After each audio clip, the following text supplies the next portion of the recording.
সবাই তো ভালোবাসা চায়। মাত্র 9 বছর বয়সে থেমে যায় একটি ছোট্ট মেয়ের পড়াশোনা।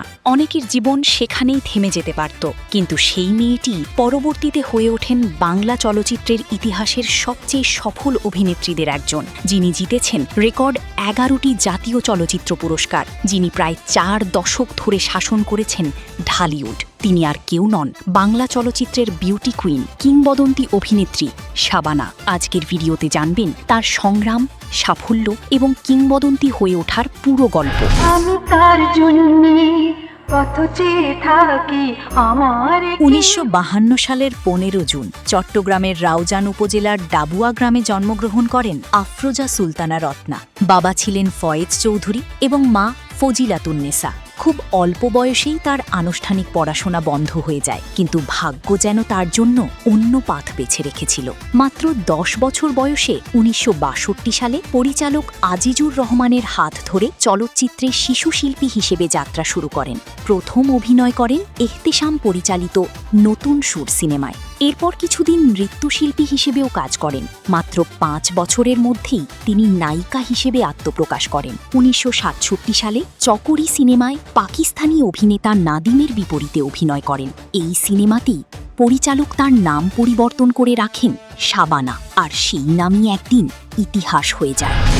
তুমি ছাড়া কাটে না প্রহর।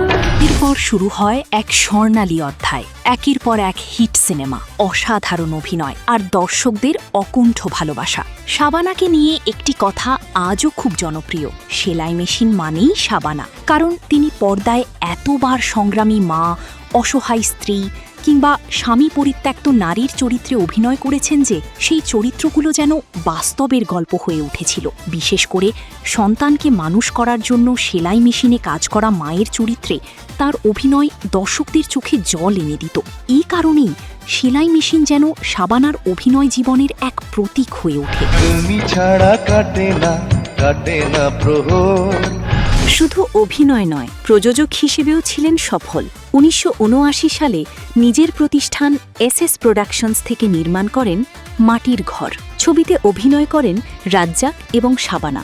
সিনেমাটি ব্যবসায়িকভাবেও দারুণ সফল হয়। 1988 সালে ভারত বাংলাদেশ যৌথ প্রযোজনার বিরোধ সিনেমায় অভিনয় করে আন্তর্জাতিক অঙ্গনেও প্রশংসা পান। এ ছবিতে তার সহশিল্পী ছিলেন বলিউড সুপারস্টার রাজেশ খান্না।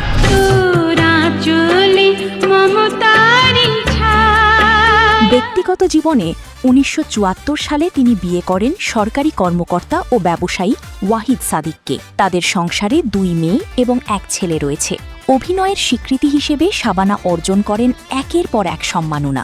1980 সালে প্রথমবার জাতীয় চলচ্চিত্র পুরস্কারে সেরা অভিনেত্রীর সম্মান পান। এরপর মোট 11 বার সেরা অভিনেত্রীর জাতীয় চলচ্চিত্র পুরস্কার জিতে গড়েন ইতিহাস। এখনও পর্যন্ত কোনো বাংলাদেশি অভিনেত্রী এই রেকর্ড ভাঙতে পারেননি। 2017 সালে তার আজীবনের অবদানের জন্য প্রদান করা হয় জাতীয় চলচ্চিত্র পুরস্কারের আজীবন সম্মাননা। 1999 সালে অভিনয় থেকে বিদায় নেন শাবানা। যদিও তার শেষ মুক্তিপ্রাপ্ত সিনেমা ঘরে ঘরে যুদ্ধ মুক্তি পায় 2001 সালে। এই সিনেমাটিই ছিল শাবানা আলমগীর জুটির শেষ ছবি। বাংলা চলচ্চিত্রে সবচেয়ে বেশি জুটি বেঁধে অভিনয়ের রেকর্ডও তাঁদের দখলে। মোট 299টি সিনেমায় অভিনয় করেছেন শাবানা। এর মধ্যে 130টি সিনেমায় তার সহশিল্পী ছিলেন আলমগীর। বর্তমানে তিনি যুক্তরাষ্ট্রে পরিবার নিয়ে বসবাস করছেন। যদিও অনেক বছর ধরে বড় পর্দা থেকে দূরে, তবুও কোটি দর্শকের হৃদয়ে তিনি আজও সমানভাবে প্রিয়। মাত্র 9 বছর বয়সে পড়াশোনা থেমে গেলেও নিজের মেধা, পরিশ্রম এবং অভিনয় প্রতিভা দিয়ে আফরোজা সুলতানা রত্না হয়ে উঠেছেন কিংবদন্তি শাবানা। তার জীবনের গল্প প্রমাণ করে সফল হতে শুধু ডিগ্রি নয়, প্রয়োজন স্বপ্ন, অধ্যবসায় এবং নিজের কাজের প্রতি নিষ্ঠা। আপনার প্রিয় শাবানা সিনেমা কোনটি? কমেন্টে অবশ্যই জানাবেন। ভিডিওটি ভালো লাগলে লাইক, শেয়ার করুন এবং বাংলা সিনেমার এমন আরও ইতিহাস ও তারকাদের অজানা গল্প জানতে টিভি বাংলাদেশ লিমিটেড চ্যানেলটি সাবস্ক্রাইব করতে ভুলবেন না। ধন্যবাদ।